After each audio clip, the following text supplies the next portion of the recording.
Hi, my name is Jake, and I am a bookish drummer.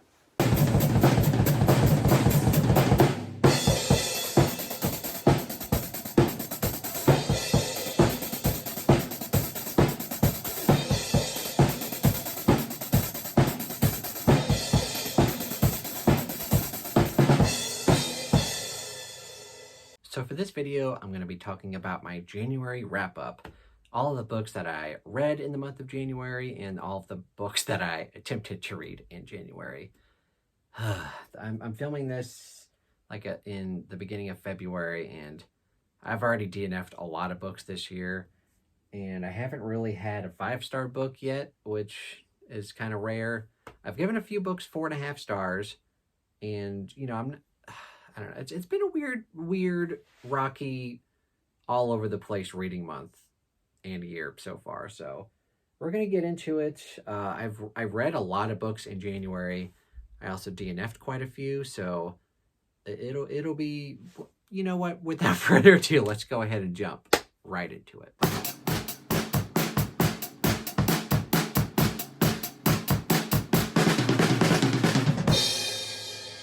So let's go ahead and start with the books that I don't own physically, either because I've unhauled them or I listened to them via audiobooks. So first up, we have The Har by David Sotengren. And this was a pretty good book to start out the year. I think this was the first book that I completed in January.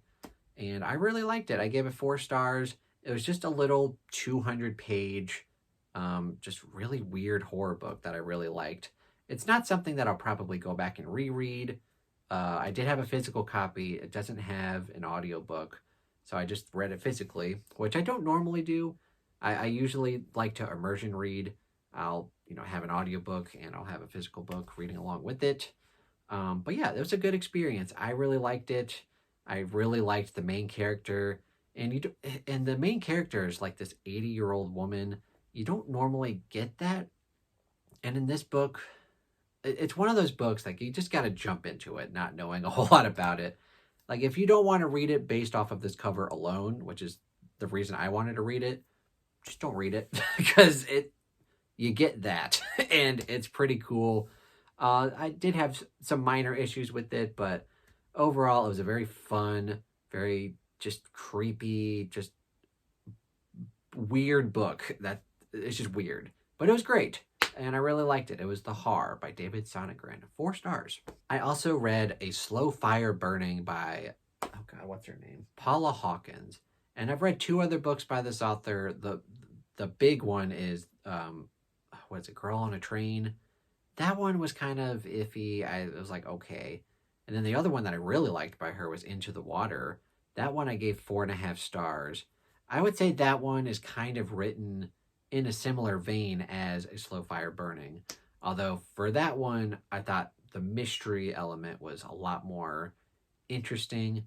With this one, like the title suggests, A Slow Fire Burning. This book was so slow. Good God. It took forever to get going. And just the characters were so bland and cookie cutter. The last 100 pages or so were pretty good, but overall, like the title suggests, it was very slow. I didn't care for a lot of it, so I ended up just settling on 3 stars. I don't know if I'm going to be reading any more Paula Hawkins, really. The next book I read was also a thriller, but this one I really, really liked, and that was Daisy Darker by Alice Feeney. Now, I was slightly hesitant for this one because I was kind of middling on her other book that I read, His and Hers, which we read for Thrill, Chill, or Kill. That one I liked, but I wasn't like super enthralled with. But for Daisy Darker, man, I really liked this one. And it definitely had Agatha Christie vibes to it. And I really liked the characters, especially the main one, and just trying to figure out what was going on. And then the ending is definitely a Jake ending. Like, I could see people reading it and just being like, oh, that's what's going on. But for me, it made a lot of sense, and I really liked it. It was definitely out there. And yeah, I would definitely read this book again, especially, and it'll be fun, especially knowing what the ending is, just to see how it all makes sense. But yeah, once I read that, I was like, oh. But yeah, I really liked it. And it definitely makes me more interested to check out other books by her, because I try not to judge an author too harshly just on one book unless I just absolutely hate it. But, I read one book by her and I was like, it's okay. But now that I've read this one, I'll be more eager to read more books by her. And the next book, speaking of Throw, Chill, or Kill, the next book I have to talk about is Dead Silence by S.A. Barnes, which was our first book for Throw, Chill, or Kill in 2024. And most people gave it a chill rating, which means they either liked it, they thought it was okay, it wasn't like a thrill where it's like, oh, this is amazing, or at least it wasn't a kill. Like, most people didn't say it was horrible, but it was fine. This was kind of like a deep space sci-fi horror thriller kind of book, and it does have elements of that, but overall, I don't know, it was just boring for a lot of it, and you kind of get the reveal of like what exactly is going on, and it just wasn't what I wanted it to be. I don't know. I feel like this idea has been done before, and it's been done better, especially in some movies.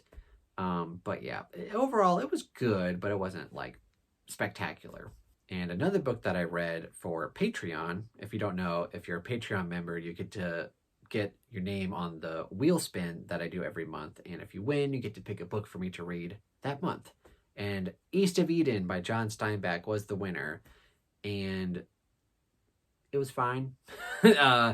Classics can be very hit or miss for me. Some classics are my all-time favorites, like Picture of Dorian Gray and Frankenstein, Flowers for Algernon. But then sometimes I get classics that I just think are okay. And this was one of them. Like, it took a while to get going. And I will admit, towards the end, once something happens, like, there are some interesting character moments. But overall, this book was just not for me.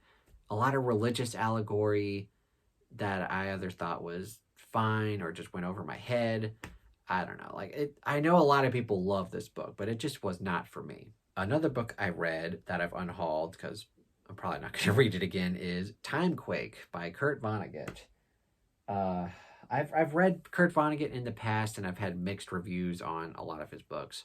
Timequake was one of those. It was a very short read. I had it on audio and physical, and it's a very weird. I can't imagine anyone who has never read Kurt Vonnegut picking this book up and enjoying it, because there's a lot of Easter eggs about all of his other books, and it's, I guess, somewhat semi-autobiographical, if that's a word. Yeah, like I said, there's a lot of references. It's definitely funny at points, but it's not really a novel. Like, it's just a bunch of Kurt Vonnegut's isms all kind of in this. I don't even know how to describe this book, honestly. But yeah, it was good in times, but oftentimes very rambly or just nonsensical, and I don't know. It was good, but definitely not one of my favorite Vonnegut books. And now we get to a book that I DNF'd very quickly, Grave Reservations by Sherry Priest. I think I got this book from my local used bookstore as kind of like a blind date with the book. Like, you pay $5 for it, and you don't really, it's like wrapped up, so you don't know what it is. And, I went into it, not really expecting that much, but what I got was kind of a cozy mystery. And I don't know, I like my mysteries and thrillers to have like stakes to them. But for this one, I could kind of tell right away, like, it's going to be very lighthearted and whimsical, and I just was not in the mood for that, and I don't think I ever will be, really. So yeah, I DNF'd it. All right, and now we can actually get to some books that I own physically here. Some of these I will be unhauling eventually, you'll see. But let's go ahead and just start with the book that I actually enjoyed. That would be Shards of Earth by Adrian Tchaikovsky. And this is the first book in his trilogy, the Final Architecture trilogy. And I really enjoyed this one. Maybe not a rocky start, but like starting off, you're just trying to figure out what the heck is going on. Because there's a lot of different species. Like, this is deep space alien stuff. So there's a lot of facts and a lot of stuff you got to try to pin together. And then there's characters. Like, I'm really glad that even though I did listen to this on Audible. Like, I'm glad that there is like a glossary of terms and people and places. Otherwise, I'd be very lost. But yeah, I ended up really liking this one. Surprisingly funny at moments. Like, there's a crew on this spaceship that is just excellent. And there's just a lot of really cool sci-fi concepts that's explored in here. And yeah, I'm very, after the end of this book, figuring out like, what is, you don't even really know what's happening, but you kind of get a glimpse of like, oh, like if that's true, oh boy. So I'm going to be reading book 2 this month in February, and I'm just very excited. And then book 3 I'll be reading in March. But yeah, Shards of Earth, a strong introduction to a very cool sci-fi trilogy. And then we get to possibly my favorite book that I've read this month, and then maybe this year. I don't know, discluding rereads. But yeah, this book was a lot of fun. That would be The Housemaid's Secret by Frida McFadden. And if you watch my top 10 books of 2023, you know that the first book in this series, The Housemaid, made it on there. I think it was number 5 or somewhere in my top 10. I really enjoyed it. It was a very fun thriller. And this one was pretty much the same thing. It's not perfect, though. I gave it 4.5 stars. Mainly because it's basically the same book. like the main character kind of gets in a situation and the outcome is very similar. And also at the very beginning of the book, it's kind of repetitive because she has this problem that can just be very easily solved and she's just not doing it. And it's very frustrating. But overall, the book was a lot of fun, and it was very interesting to see how the main character kind of gets out of her situation. And yeah, it's going to be a lot of fun checking out book 3 as well. I believe that's coming out this year, or maybe it's already out. I don't know, but it'll be interesting to see where the story goes from there. But yeah, so far, this is my favorite book of the year. Hopefully, I eventually have a book that's 5 stars, but we'll see. Another start of a series that I really enjoyed is The Black Prism by Brent Weeks. And of course, this is the first book in the Lightbringer series, which is 5-book series that we're going to be doing a read-along for over on the Book Astronomer Discord. And we read book 1 in January. Next month, we're going to be reading The Blinding Knife, which I'm very excited for. The Black Prism was an excellent start to the series. I really enjoyed the characters, and the humor in here was pretty cool, especially with one character named Kip. Whenever he's in here and interacting with people, it's very funny.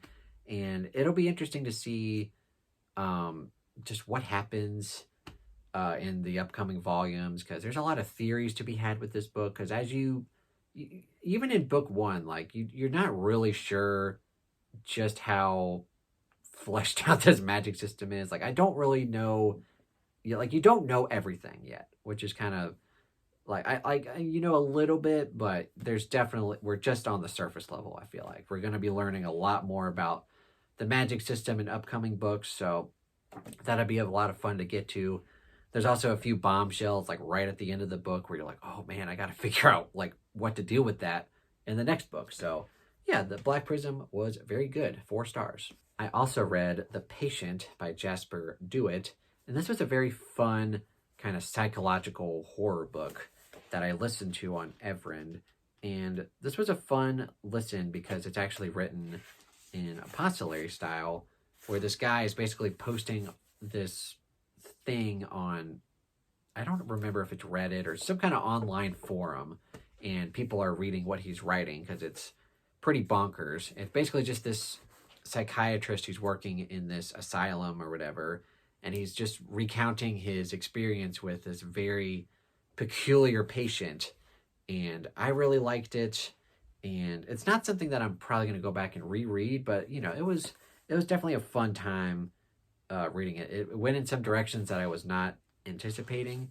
And yeah, it was a lot of fun. So yeah, I gave it 4 stars. Another horror book that I read that I did not have a fantastic time with was Intercepts by TJ Payne. I believe this is a self-published horror book. It's got good reviews, so maybe if you pick it up, you would like it more than I did. But for me, like, I definitely get invested in a story when it has good characters. For this one, the characters just felt bland, and the idea was kind of cool, but at the same time, the idea, not exactly like this, but the idea has been done before, where there's basically like government testing gone wrong. And I feel like that's like every Dean Koontz book ever, right? And I've read plenty of this basically felt like a Dean Koontz book. But I stopped reading Dean Koontz because I got tired of reading Dean Koontz, and I felt like I just read another carbon copy of Dean Koontz almost. So it was fine. Like I didn't hate it, but I definitely lost interest about halfway through. So I don't know. It was fine. Maybe you would like it more than me, but for me, meh.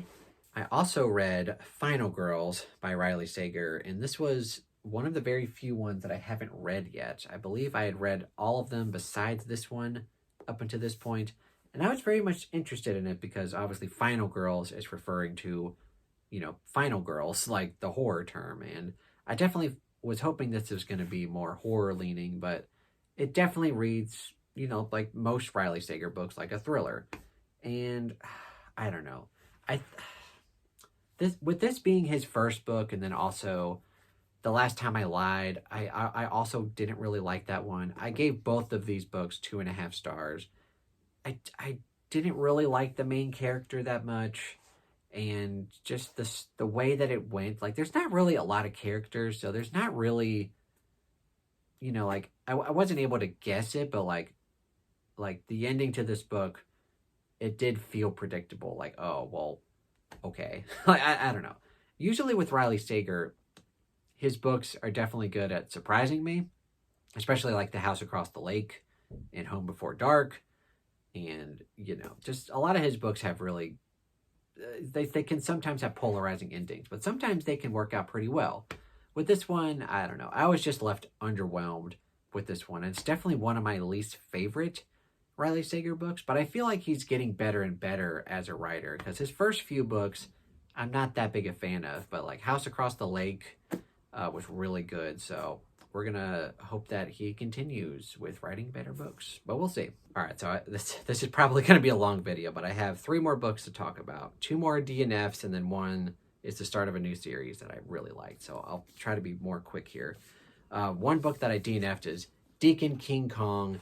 And I DNF'd this one just because of the writing style and the fact that there was just basically nothing happening.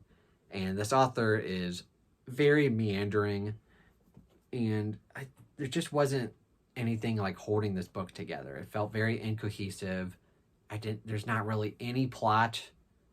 And I don't know. I just read, there was like this chapter where he just talked about ants for like 5 pages, and I just tapped out. I was like, what does this have to do with anything that's going on or not going on?